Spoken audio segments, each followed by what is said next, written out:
What's up guys, welcome to 1x1 and today I'm answering the question about how do you start a UX design or research project, i.e. how do you build your first case, how do you know what to do on day one of your job, what is it like to start a project. So it starts with something called the discovery phase. So you need to discover what is the problem you're trying to solve, and that's where it all begins. So you start your first day of your project with a case. You want to build a case, just like in a court case you would build a case against the other side in your own defense. It's a bit like that. You're building a case of what is the problem we're trying to solve, and also how do we know it's a problem. So how do we know that this actually is a real problem worth all our effort of running all these sprints and running through all that research, ideating, prototyping, building. What if it's the wrong product at the end? So we want to discover that through user research. But before that, we do something called a kickoff meeting. So a kickoff meeting is when we call our key internal stakeholders, i.e. your internal team. That could be yourself. So if you're a UX designer, you'd call the UX researcher. If you're the UX researcher, you'd call the UX designer to the meeting. You'd call a product owner or product manager, which is basically your supervisor or lead. You may call somebody like a service delivery manager, who is the boss or the person that runs the whole project or responsible for the whole project. You may call a service designer. You may call somebody who works in content writing. So they make sure all the content that's written on the website or the app is in good language, grammatically, it makes sense to users. Now, what's really important here is that every team varies. I've never worked in a team that was similar to another team. So sometimes you have 2 user researchers, 2 designers. Sometimes you have 1 UX designer, 1 user researcher, no service designer, no content writer. And I've seen projects where there's 3 content writers because the website has a lot of content that needs to be checked in terms of what the language is and do users understand what's written. So it all varies. There's never 2 projects that are the same. Now, when it comes to that kickoff meeting, you book a meeting. Let's say you're using Teams or Slack or any other app. You call everybody to a meeting and you have an agenda. So if you're a UX designer or UX researcher, it's the same, because even if you're UX design, you're still doing user research. And if you're a user researcher, you're going to discover the problem. So either way, you need to know how to do this. So you will set up a meeting and say, right guys, what is the assumptions that we have? What are we assuming about the user? What are we saying that the user needs are? So for example, we may say that the users are finding it difficult to find the contact us page, for example. So i.e. where is it located in the information architecture? Where is it on the page? Is it in the corner? Is it at the bottom? Is it easy to find? And is it easy to use and actually contact us as an organization?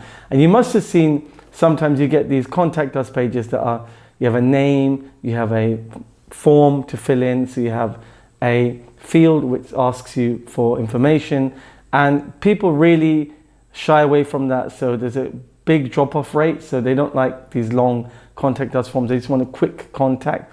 So you want to research whether you even need a contact us page, or do you want something like a chat bot or live chat? Is that a solution? So you want to ideate and discover with your team by discussing, well, what are the options? What is it that we want to build?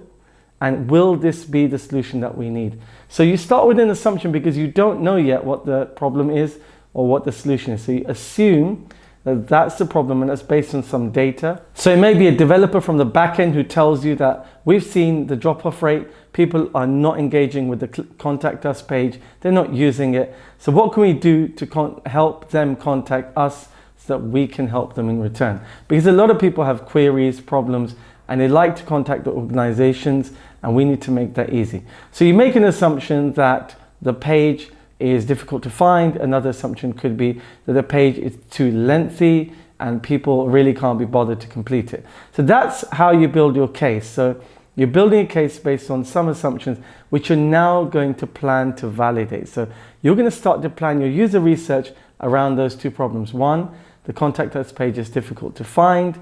Number 2, contact page is not a good user experience, i.e. it's not user friendly. People don't want to complete it. There's a high drop-off rate. So now you've created a problem that you want to start to discover and solve. So this is how we build a case to improve a design, a prototype, a website, an app, software of any sort. So once we do that, we start to script the questions. So what are the questions around that? And one of the things I do that really helps is I send out an email, I create a Word document, and I say, right, okay guys, tell me your thoughts on these areas of the Contact Us page. And I share it with my whole team. And sometimes everybody replies, sometimes no one replies, or you get the one reply. Because people are busy doing their own work and you're only asking for a favor. But I find it helpful because you're asking them to tell you what they think might be helpful here. So I would put out a form, just a table on Word, and say, right guys, this is like a gap analysis of what the gaps in this user journey, or an evaluation of that journey. So I'd say, okay, Contact Us font, Contact Us page, layout, and then I'd ask them for any suggestions that they have, any solutions they may offer, any assumptions that they have. I'll ask them to write it down and email it back to me. So I normally give them 4 to 5 days to do that. It's plenty of time for them to get back to me with those solutions. That way we know that we haven't missed any of my colleagues' thoughts on this, or solutions, or anything from their experience that we can add value to the design. So that's like an internal user research, you could say, or internal focus group. And then capturing those insights and using them in the website in terms of scripting those user interviews, and then eventually it will go into the design. So that's how I build that case and use that to inform the design. If you're finding this video useful, guys, don't forget to download the free guide and subscribe, and also visit our website for our latest courses. I'll see you on the next one, guys. This is 1UX1. Take care. Thank you.